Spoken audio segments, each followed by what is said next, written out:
Jæja Ólöf, það að byrja 3 daga tónlistarhátíð í Ólafsfirði, Berjadagar. Hvað í boði að þessu sinni? Berjadagar sýna á sér nokkuð óvænta hlið í ár. Það djass á boðstólnum í Ólafsfjarðarkirkju. Það að svona kannski í fyrsta skipti líka hægt að dreipa á söngleikja verkum sem að verða á lokakvöldinu í ár. En þetta verður að vanda þétt, glæsileg tónleikahátíð, en í fyrsta skipti hefst hún á fimmtudagskvöldi. Þannig að þeir sem hafa komið reglulega, þeir verða að fá að vita það að hátíðarpassin, ef það er einhver sem ætlar að fá sér hátíðarpassa, þá verða þeir að hugsa aðeins fyrir tíman í ár. Hallveig, þú stjarna kvöldsins á fimmtudag, upp á hvað ætlar að bjóða? Ég ætla að bjóða upp á svolítið fjölbreytta dagskrá. Ég nú, líklegast titluð óperusöngkona í dagskránni, en ég hef svona frekar breytt svið, þannig að ég ætla aðeins að bjóða upp á smá svona sýnishorn af óperunni í upphafi kvöldsins, en síðan fer ég aðeins í léttari hluti. Ég ætla að vera með kabarettmúsík og söngleikja tónlist. Þannig að þetta verður svaka mikið stuð, sko. Ég mæli með þessu, þetta er ferlega skemmtileg tónlist. En á föstudeginum þá Tríó Sunnu, hvað segðu mér frá því?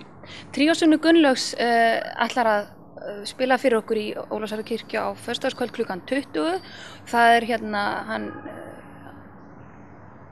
Þorgrímur Jónsson á kontrabassa og Scott McLemore á slagverk með henni að vanda. Þau náttúrulega búin að eiga heilmikið, fara í gegnum heilmikið saman og fara í fjölda tónleikaferðalegu erlendis, og náttúrulega ótrúlegt þau skuli koma og mæta á Berjadaga, sem að gerir náttúrulega í rauninni Berjadaga svolítið eins og svona bara listahátíð, að fá þau, sko. Marg verðlaun. Já, fyrir utan að fá svona söngkonu eins og Hallveigu sem er handhafi tónlistarverðlauna okkar í ár fyrir að vera besta söngkona á sviði klassíska geirans, og Marius með sitt fag sem náttúrulega allt annað. Lokakvöldið, það í þínum höndum, Marius? Já, það í mínum höndum. Það verður svona bland í poka, mjög létt og skemmtilegt. Íslenskar söngperlur, undir titlum Ég er komin heim, og það munu fleiri taka þátt. Hallveig ætlar að syngja með mér og Óli mun spila og allir ætla að spila og taka þátt á einhvern hátt. Og já, það verður svona svolítið mikið að söngleikjalögum og einhverjum svona frábærum íslenskum hitturum sem allir þekkja, og svo bara sjáum við til, svo kemur eitthvað svona smá surprise í endan.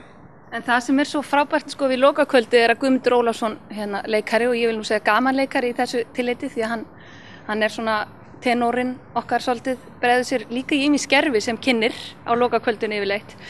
Og það er nokkuð ótrúleg oft stemningin, sko, á þessu lokakvöldi, því að hann kynnir á milli, og það gerir eiginlega þetta kvöld á svolítið kraftaverki, því að það næstu því hægt að flytja allt þarna.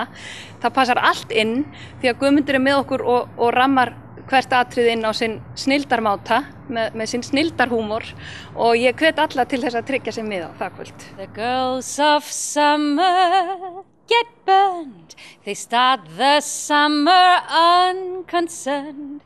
They get undone by a touch of sun in June, plus a touch of the moon.